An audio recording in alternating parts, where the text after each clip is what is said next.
তো আমাকে একজন প্রশ্ন করেছিল, আমাকে একদিন প্রশ্ন করে একজন মাওলানা সাহেব যে ভাইজান আপনি রাজনীতিতে নেমে গেলেন, মানে পরে কিছু বলতে চাইছিল। আমি বললাম ঠিক আছে, আমি আপনার উত্তরটা দিয়ে দিচ্ছি, আর কোশ্চেন করতে হবে না। মিসকাতুল মাসাবি হাদিস শরীফে আরো হাদিস শরীফে আছে বাবু তোয়াম খাদ্য পর্ব, ওখানে একদা সাহাবী হুজুররা প্রশ্ন করছেন ইসলামের মধ্যে সর্বোত্তম কাজ কি?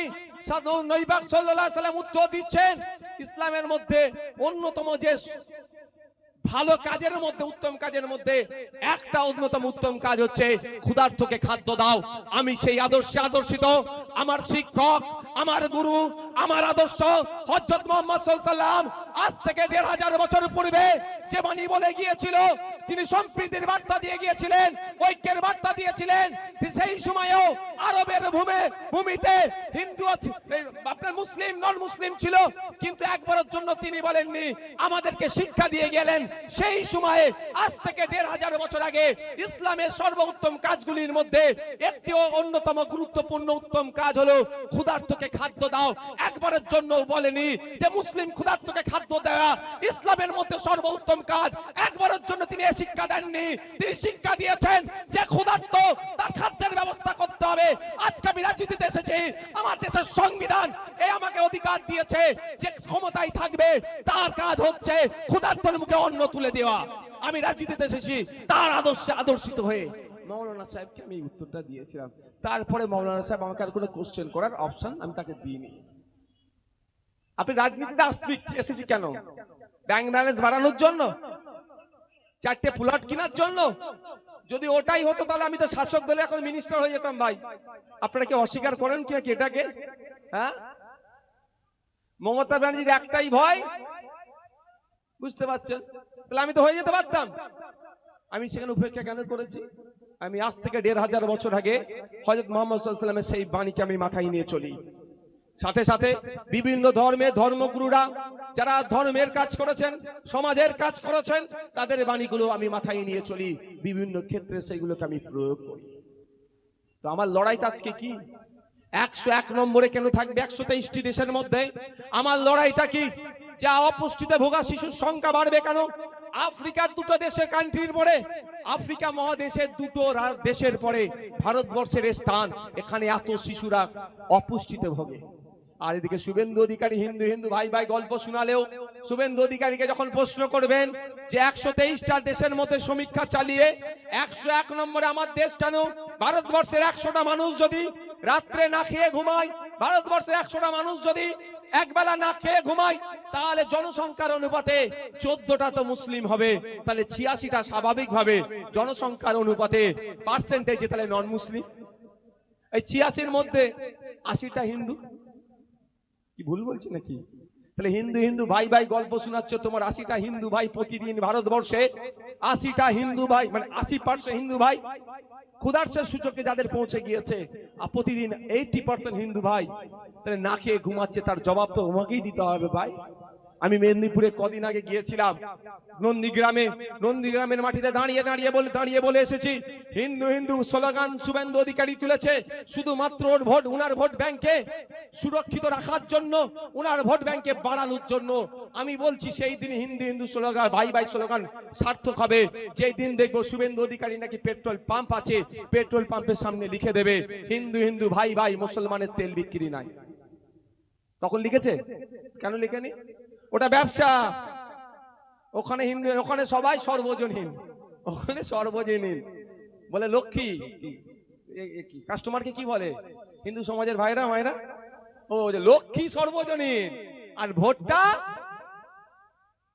হিন্দু হিন্দু ভাই ভাই, বিজেপির স্লোগান। তো এই কদিন আগে নয়ডাতে দলিত ছেলে 17 বছরের গ্যারেজে কাজ করে, অর্থের অভাবে পড়াশোনা মনে ঠিকঠাক করতে পারেনি, মোটর বাইকের গ্যারেজে কাজ করে, বেচারির জন্মদিন ছিল, জন্মদিনে কেক কেটে উদযাপন করেছে।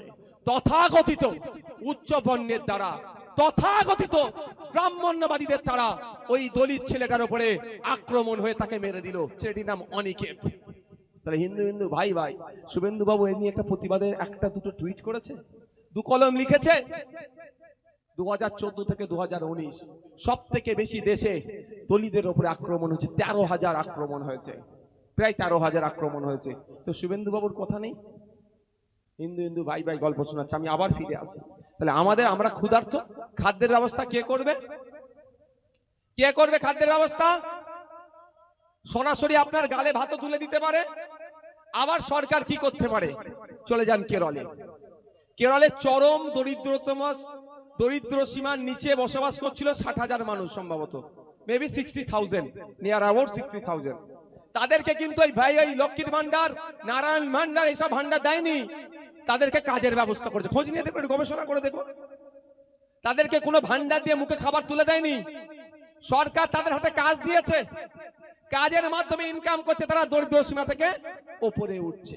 তো আপনার আমার বাংলায়, আপনার আমার দেশে যারা ক্ষুধার্ত অবস্থায় দিন যাপন করছে, তাদেরকে তো পলিসি আনতে হবে।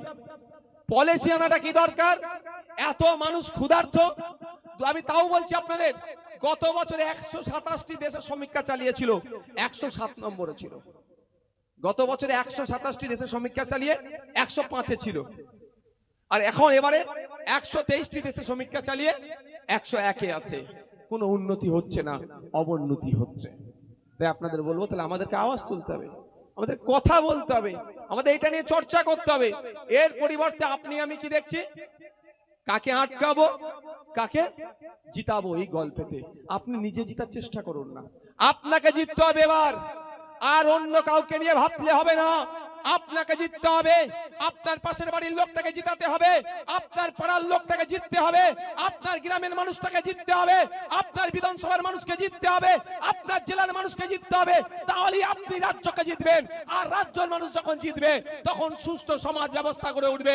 স্কুলে টিচার যাবে, হসপিটালে ডক্টর থাকবে, নার্স থাকবে, ক্ষুধার সূচকে বাংলার তো কমবে, বাংলার বেকারত্বের সংখ্যা কমবে, বাংলা ইন্ডাস্ট্রি আসবে, কলকারখানা তৈরি হবে, কাজ পাবে, মানুষ যে যার আপন গতিতে চলবে।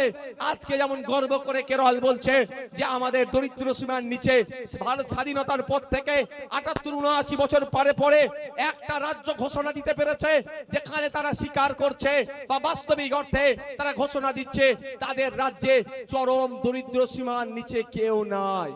সেটা আপনাকে মতো করা যাবে? ওরা কি কম্পিউটার? আমরা মানুষ বলে আমরা করতে পারবো না? আচ্ছা, কেরল সরকার কি কম্পিউটার নাকি? বলো, কেরল সরকার কি কম্পিউটার? তারাও মানুষ, আমরাও মানুষ। তারা পারলে আমরা পারবো না কেন? সদিচ্ছার দরকার। এবার হচ্ছে ব্যাপারটা হচ্ছে, আপনাদের বলি, এটা কি গাছ? বাম দিকে কলা গাছ তো নাকি? না, আমরা আম খাওয়ার ইচ্ছা গিয়েছে। কলা গাছ লাগালে আম পাবো তো? তাহলে আমাকে আম খাওয়ার ইচ্ছা গেলে কি করতে হবে? আম গাছ লাগাতে হবে। তাহলে আমরা যদি ভুল লোককে চয়ন করি, আমাদের এই দুরবস্থা হবে। আপনাদের বলছি একটা কথা, স্কুলে শিক্ষক নয়, এটা কে দেখবে? বলুন, সরকার দেখবে। সরকারের একটা স্পেশাল ডিপার্টমেন্ট করা আছে, higher education department, school education department. তারপরে একটা মন্ত্রী আছে, সচিব আছে, মন্ত্রী আছে। সচিবকে কে কন্ট্রোল করবে? আপনার ভোটে যিনিকে পাঠিয়েছেন। না, আপনার পাওয়ার দেখেছেন? আপনার ভোটে যাকে পাঠিয়েছেন সে সচিবকে কন্ট্রোল করবে, অর্থাৎ মিনিস্টার, এডুকেশন মিনিস্টার যিনি